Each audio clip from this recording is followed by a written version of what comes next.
रहम करने वाला है। मुअज़्ज़ज़ सामीन, आप देख रहे हैं आवाज़ सिटी 40। बिस्मिल्लाहिर्रहमानिर्रहीम। शुरू अल्लाह के नाम से जो बड़ा रहमान और रहम करने वाला है। मुअज़्ज़ज़ सामीन, आप देख रहे हैं आवाज़ सिटी 49 और मैं हूं आपका मेज़बान अता मोहम्मद कसूरी। और आज हमारे साथ शरीक गुफ्तगू हैं मुमताज़ तज्ज़िया निगार और चेयरमैन आवाज़ सिटी 49 हाजी मोहम्मद अकरम ज़क्की साहब। हाई साहब, आपको प्रोग्राम में खुश आमदीद कहते हैं। मेहरबानी साहब, शुक्रिया। हाई साहब, ईद उल अज़हा गुज़र चुका है। हम ये देखते हैं कि अक्सर जो है वो मुख्तलिफ़ इवेंट पे तनकीद होती है, तो आज के प्रोग्राम में हमने एक नई बुनियाद रखी है कि हम तज्ज़िया करें कि क्या खामियां थी और क्या इस मरतबा हालात हमारे शहर के नगरी हज़रत बाबा बुल्ले शाह के बेहतर रहे। लोगों को ईद उल अज़हा के मौके पर सफाई के क्या मामलात थे और इसके साथ साथ जो ईद की जानवरों की अलाइशें वगैरह उठाने के इंतज़ामात थे, उस हवाला से इस मरतबा क्या तब्दीली देखने को मिली है? जी, बिस्मिल्लाहिर्रहमानिर्रहीम। शुक्रिया अता मोहम्मद कसूरी साहब कि आपने मुझे स्टूडियो में आने का मौका दिया। मैं वैसे मसरूफ़ था, लेकिन आपने इसरार किया कि आप लाज़मी आ जाएं। तो मैं सबसे पहले तो शहरियों को और बल्दिया कसूर के नुमाइंदों को, ख़ासकर हाजी नईम सफदर अंसारी साहब को मुबारकबाद देता हूँ कि मैंने अपनी ज़िंदगी में जब से होश संभाला है आज तक इतनी क्लियर कट सफाई फ़ौरन, यानी कि अभी लाश गिराई है उन्होंने, गंदगी अभी उन्होंने फेंकी है, उसी वक्त बल्दिया के मुलाजमीन तैयार खड़े होते थे कि उसको उठाया जाए, ट्राली में लोड किया जाए। ट्रैक्टर उधर खड़ा है, वो उसको उठाता है, ट्राली में फेंक रहा है, जो कि बहुत खुशान बात है। ईद वाले दिन मैंने एडमिनिस्ट्रेटर बल्दिया से ऐसे ही फ़ोन पे ईद मुबारक के लिए कहा कि शायद वो लाहौर में हों, लेकिन हमें पता चला कि वो कसूर में गाड़ी पे गश्त कर रहे हैं, जगह जगह देख रहे हैं कि कहाँ गंदगी है कहाँ नहीं। अगर उनको किसी जगह पे नज़र आती थी तो वो फ़ौरन फ़ोन करते थे, बल्दिया के मुलाजमीन उधर पहुँचते थे, उधर से वो जो जानवरों के लाशें थे उनको फ़ौरन उठाया जाता था। तो मैंने उनको कहा कि जनाब आ जाएँ, ईद है, फिर आप चाय पी लें। उनके पास इतना टाइम नहीं था कि वो आके चाय भी पी जाते। शुक्रिया जनाब चौधरी जाफ़र गुजर साहब, आपने इंतहाई मेहनत से शहर कसूर की सफाई के लिए काम करवाया है। आप इस बात पर हम आपको अप्रिशिएट करते हैं, आपने बहुत अच्छा काम किया है। दूसरा, नईम सफदर अंसारी साहब, आप बहुत मेहनती हैं, ख़ासकर इस इलेक्शन के बाद।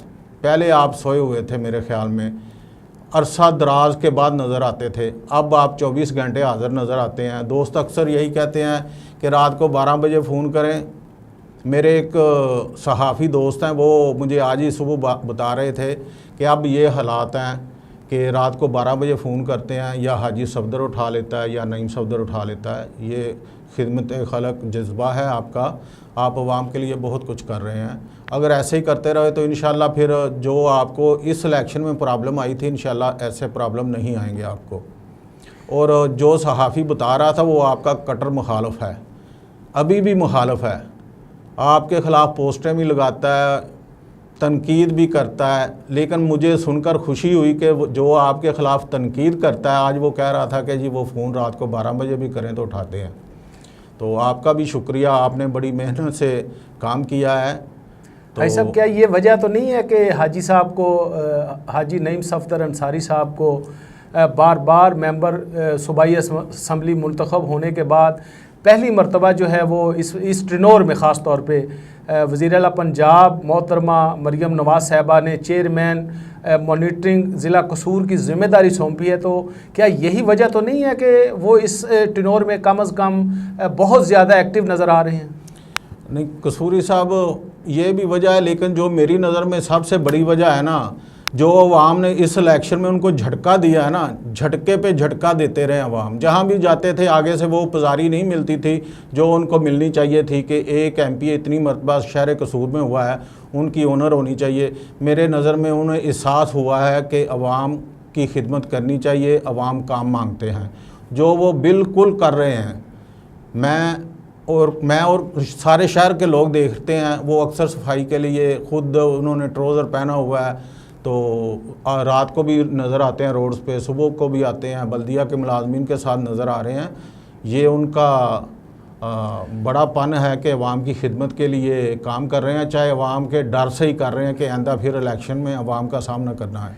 अच्छा ये साहब, वही बल्दिया है, म्यूनसिपल कमेटी अगर हम बात करें, वही म्यूनसिपल कमेटी है, वही अमला है, मगर जो इस मर्तबा म्यूनसिपल कमेटी के जुमला जो मुलाजमीन हैं उन्होंने जो रिज़ल्ट दिया है ईद उल अज़हा के मौके पे, सफाई सुथराई और ख़ास तौर पर अगर हम देखें उसके साथ साथ जो मेन रोड्स हैं, अगर हम उनकी भी बात करें तो उस पे भी बहुत ज़्यादा जो पौधे हैं उनको साफ़ किया गया, सड़कें नीट एंड क्लीन मिल रही हैं। तो क्या समझते हैं कि ये क्या जो चीज़ सामने आई, मैनेजमेंट का कसूर था जो आज तक हमें ये जो सोना शहर कसूर था ये नीट एंड क्लीन नहीं मिला था, या क्या वजह है कि इनमें कैसी बेदारी आ गई है? कसूरी साहब, ये बेदारी वाली बात नहीं है। असल में वो पंजाबी का एक मुहावरा है, रिछ डंडे दे अगे नचदा है। मैंने जो देखा है ना इन दिनों में, इंतज़ामिया अभी पहले की निस्बत ये जो वर्कर हैं ना ये बहुत कम है। ये 886 वर्कर काम कर रहे थे इस वक्त, जो मेरी इतला के मुताबिक टोटल 886 वर्कर काम कर रहे थे और 13 अफीसर उनके ऊपर काम कर रहे थे। और इनके सब के ऊपर चौधरी जाफर गुजर साहब थे और ये नईम सफदर अंसारी साहब थे। ये उनकी मॉनिटरिंग कर रहे थे कि क्या शहर में हो रहा है, कैसे हो रहा है। तो इसलिए वो कहते हैं ना कि पीछे साईं होन तो काम चलता रहता है। मैंने ये देखा कि पीछे साईं जाग रहे थे, वो बता रहे थे कि यहाँ गंदगी है, यहाँ से ये करना है, वहाँ से वो करना है। तो इसलिए होता है, वरना मैं अपने इलाके का भट्टे चौक का बताता हूँ, इधर से 8-8 दिन गंदगी नहीं उठती थी, सड़क से गुजरना महाल होता था। जो वो उधर नज़दीक दुकानदार थे वो इतने परेशान होते थे कि बदबू की वजह से ना बुरा हाल होता था। तो जो काम ठीक किया है बल्दिया के मुलाजमीन ने, वो बहुत अच्छा किया है, तो मैं तो खुद अप्रिशिएट करूँगा। और मैं एक और आज ख़बर पढ़ रहा था अभी कुछ देर पहले, वज़ीर आला पंजाब मोहतरमा मरियम नवाज़ साहिबा ने जितने भी मुलाजमीन वर्कर थे ईद के अयाम में काम करने वाले, जी उनके लिए बोनस के तौर पे, इनाम के तौर पे डबल तनख्वाह का ऐलान किया है कि जितने मुलाजमीन ने काम किया है उनको डबल तनख्वाह इस माह दी जाएगी। तो ये वज़ीर आला पंजाब साहिबा की भी बहुत बड़ी मेहरबानी है। ज़ाहिर है वो खुश हुई हैं कि पूरे पंजाब में सफाई हुई है। ये गवर्नमेंट का, उनके गवर्नमेंट का ही है मामला के इनिशिएटिव है ये, जो उन्होंने खुश होकर अवाम अपने वर्कर्स के लिए, सेंट्री वर्कर्स के लिए डबल तनख्वाह का ऐलान किया है। ये बहुत अच्छी बात है, उनकी हौसला अफजाई होनी चाहिए थी। हाई साहब, क्या आप देखते हैं कि जो बल्दिया मुलाजमीन हैं हमारे, अल्लाह उनको खुश रखे, हम भी वैसे ज़ाती तौर पर उनसे खुश हैं कि उन्होंने इस मर्तबा बड़ी अच्छी परफॉर्मेंस दिखाई और हम ये देखना भी चाहते हैं। हाई साहब, कौन सी ऐसी चीज़ है कि जिसकी आप और मैं कमी फ़ील करते हैं कि ये चीज़ भी अगर हो जाती तो बड़ा मुनासिब होता? असल में कसूरी साहब, बल्दिया के पास ना फंड्स की बहुत कमी है। एक हमारे शहर में मशीनरी नहीं है, दूसरा वर्कर की बहुत कमी है, तीसरी बात यह है कि अगर ये सियासी वडेरे माइंड ना करें, इनके घरों में ड्राइवर हैं जो धोबी का काम करते हैं, जो सफाई वाले हैं, जो इनके गेट पे वो चौकीदारा करते हैं, इनके घरों में सामान लेके आते जाते हैं। एक एक सियासी बंदे के पास 5-5, 6-6 बंदे बल्दिया के हैं। अगर एडमिनिस्ट्रेटर साहब, चौर साहब गौर करें इस बात पे तो बड़ी हद तक कमी जो वर्कर की है बल्दिया की वो पूरी हो जाएगी। लेकिन मेरी गुजारिश है, शहर कसूर अब बहुत बढ़ चुका है लेकिन सेंट्री वर्कर बहुत कम हैं, पहले की निस्बत भी कम हैं। अब शहर पहले से 2 गुना ज़्यादा हो चुका है। अब 5 लाख से अबव है सिटी कसूर की। पहले जब 1 लाख आबादी थी उस वक़्त भी इतने ही वर्कर थे जितने आज काम कर रहे हैं। नई भर्ती नहीं हो रही, रिटायर हो रहे हैं लोग। ज़ाहिर है जो लोग रिटायर हो रहे हैं वो अपना उनकी जगह पे कमी तो हो रही है वर्कर की। तो मेरी गुजारिश यही है वज़ीर आला पंजाब से, डीसी कसूर से, एडमिनिस्ट्रेटर बल्दिया से कि वो ऊपर लिखें, इंतज़ामिया को लिखें। वज़ीर आला पंजाब आजकल बहुत अच्छे काम कर रही हैं, उनको ये लिखें कि शहर कसूर के लिए फ़ंड के साथ साथ वर्कर की भर्ती की भी इजाज़त दी जाए। भाई साहब ये जो मसला है ना, चूँकि बतौर डिस्ट्रिक्ट वाइस चेयरमैन मैं भी बल्दिया कसूर में कुछ 2-4 दिन बैठा रहा हूँ, तो मैंने ये देखा है कि ये सिर्फ कसूर सिटी का ये मसला है। हमारी जो म्यूनसिपल कमेटी है इसी का सिर्फ ये मसला है। बाकी मुस्तफ़ाबाद में भी भर्ती कर रहे हैं और दीगर जो ज़िले की म्यूनसिपल कमेटियां हैं वहाँ पर बतौर सैनिटरी वर्कर लोगों को भर्ती किया जाता है। मगर बदकिस्मती से कसूर की अगर हम बात करें तो जनाब जाफ़र गुजर साहब, आप भी प्रोग्राम को यकीनन देख रहे हैं और मेरे अवामी नुमाइंदे भी देख रहे हैं। असल जो मसला है यहाँ पे वो ये है कि यहाँ पे जो वर्कर भर्ती करने के लिए अगर इश्तिहार दिया जाता है तो मुसलमानों को उसमें भर्ती कर लिया जाता है और फिर अगले दिन उनको कहा जाता है कि आप ये फ़लाँ ड्यूटी करें। अगर ईमानदारी से मेरिट पर आप अगर स्वीपर भर्ती करेंगे तो शहर के हुस्न में इजाफा होगा और आप पे कोई केस भी नहीं बनेगा और ना कोई, आप बिल्कुल भर्ती जो है वो कर सकते हैं। लेकिन असल जो बदकिस्मती शुरू होती है वो हमारे अवामी नुमाइंदगान की वजह से होती है। और जिस तरह आज अल्हम्दुलिल्लाह नईम साहब पूरी तरह एक्टिव हैं, दूसरे लोग एक्टिव हैं और जाफ़र साहब एज ए एडमिनिस्ट्रेटर इसको देख रहे हैं, तो मैं ये गुजारिश करूंगा जो हाजी अकरम ज़की साहब ने बात की है कि जो नई भर्ती है सैनिटरी वर्कर्स की वो होनी चाहिए और इसके साथ साथ जो पानी और वाटर गेज और बाकी वो चीज़ें हैं, नक्शा ब्रांच है, वहाँ पे भी चीज़ों को बेहतर करके जो है वो अल्हम्दुलिल्लाह म्यूनसिपल कमेटी के जो ख़जाना है उसे ठीक किया जा सकता है। भाई साहब इसके अलावा हम बात करेंगे कि लोड शेडिंग के हवाला से इस मरतबा हमने ये देखा है कि ईद उल अज़हा के मौके पर लोड शेडिंग जो है वो बहुत ज़्यादा शिकायत मौसूल हुई। हर जगह से तकरीबन ट्रांसफार्मर डैमेज होने की इतला आई और लोड शेडिंग ट्रिपिंग बार बार, उस हवाला से आपके पास क्या मालूमात हैं? कसूरी साहब, वापडा वाले भी क्या करें, आप ख़ुद अंदाज़ा करें कि दोपहर के टाइम धूप में निकला नहीं जाता। ये 3-4 दिन से इतनी गर्मी पड़ रही है, 44-45 सेंटीग्रेड जा रहा है। तो कौन ऐसा बंदा है जो 44 दर्जा हरारत में एक लोहे के पोल पे चढ़ के बत्ती को सही करेगा, लाइट सही करेगा? मेरे ख्याल में तो आम बंदे के वस की ये बात नहीं है।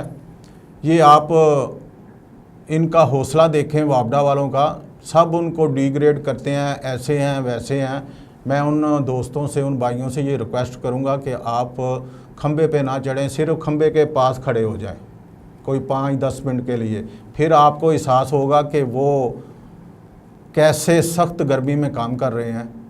वो भी आखिरी इंसान हैं, हमारे भाई हैं, हमारे बेटे हैं, तो हमें उनको अप्रिशिएट करना चाहिए। दूसरा लोड शेडिंग का मामला, लोड शेडिंग वो ख़ुद तो नहीं कर रहे थे। अभी मैं अपने इलाके की बात बताता हूँ, हमारे घर से आगे ट्रांसफार्मर जल गया। ज़ाहिर है वो ओवरलोडिंग की वजह से हुआ। ईद के दिनों में ओवरलोडिंग ट्रांसफार्मरों पे बहुत है, इसलिए कि सब घरों में लोग आए हुए हैं, अजीज़ आए हुए हैं, रिश्तेदार आए हुए हैं और अब 90% घरों में एसी लगे हुए हैं। 10% ऐसे गरीब बेचारे लोग हैं जो पंखे पे गुजारा कर रहे हैं। लेकिन मैंने अक्सर यही देखा है कि 90% लोगों में घरों ने एसी लगाए हुए हैं। बिल्कुल ऐसे। जब इतने एसी चलेंगे, ट्रांसफार्मर तो वही है पहले वाला, मोहल्ले में ट्रांसफार्मर है 200 वाट का और उसके ऊपर 350-400 का लोड पड़ा हुआ है, उसने तो जलना है, ट्रांसफार्मर ने क्या करना है। तो मेरी वापडा के एक सीनियर अहलकार से बात हुई थी इसी दौरान, वो कह रहे थे कि हाजी साहब हम क्या करें, हमें तो खुद एहसास है, हमें शर्मिंदगी होती है जब अवाम हमें फ़ोन करते हैं। तो एक्शन साहब थे, ताहिर तबस्सुम साहब, वो फरमा रहे थे कि ओवरलोड होने के बावजूद हम इतना रिलीफ दे रहे हैं आवाम को कि वो कम से कम परेशान ना हों। लेकिन बाद इलाकों में खारा रोड पे 2-3 दिन से ट्रांसफार्मर जला हुआ है, 22 ट्रांसफार्मर एक दिन में जहाँ जल जाएं, तो वापडा वालों ने इतना, उनकी स्पीड नहीं है उनके पास इतने ट्रांसफार्मर नहीं है, इतनी ट्रालियाँ नहीं है कि जगह जगह पे वो ट्रालियाँ लगाएं। आवाम को भी एहसास करना चाहिए इस चीज़ का कि एक नज़र से ही ना वापडा को देखें, सब चीज़ों पे गौर करना चाहिए। वो भी हमारे भाई हैं। हाँ, ओवर बिलिंग करते रहे हैं, लेकिन पिछले दिनों जब डंडा टाइट हुआ है तो ओवर बिलिंग के उन्होंने रिवर्स मीटर करके दिए हैं। मेरा खुद दिया है, मुझे किसी का नहीं पता, लेकिन मेरा ज़मीन का उन्होंने 14,000 ज़्यादा डाला हुआ था। तो एक दिन वो आए हैं उधर डेरे पे, कहते हैं जी मीटर उतारना है। मुझे फ़ोन किया, क्यों उतारना है भाई? कहते हैं जी आपका 14,000 ये यूनिट ज़्यादा है, उसको हमने ना उधर जाके रिवर्स करना है, चेकिंग करें। मैंने कहा ठीक है जी, आप चेकिंग करें। एक दिन के बाद वो दोबारा लगा के चले गए हैं। तो फिर मुझे पता चला कि ये वज़ीर दाखिला साहब मोहसिन नकवी साहब ने वज़ीर दाखिला बनने के फ़ौरन बाद ये इनको आर्डर किया है कि जिन जिन लोगों की ओवर बिलिंग है, ओवर रीडिंग है, उनको फ़ौरन असल रीडिंग पे लाया जाए। शुक्रिया उनका भी कि उन्होंने वाम का ये एक बहुत बड़ा मसला हल किया है। लेकिन ये जालिम भी हैं वापडा वाले, जुल्म भी करते हैं, इनमें अच्छे भी हैं। तो हर जगह पे अच्छे बुरे इंसान होते हैं। तो लेकिन हमें जो मौजूदा हालात हैं वहाँ पे जो वापडा हुकाम हैं उनकी नेकियों को भी याद रखना चाहिए। मोअज़्ज़ज़ नाज़रीन, अभी वक्त हुआ है ब्रेक का, ब्रेक के बाद दोबारा हाजिर होंगे। ज़ामिन सिटी लाहौर, जहाँ खुशियाँ रहती हैं, जहाँ हम ज़ामिन हैं।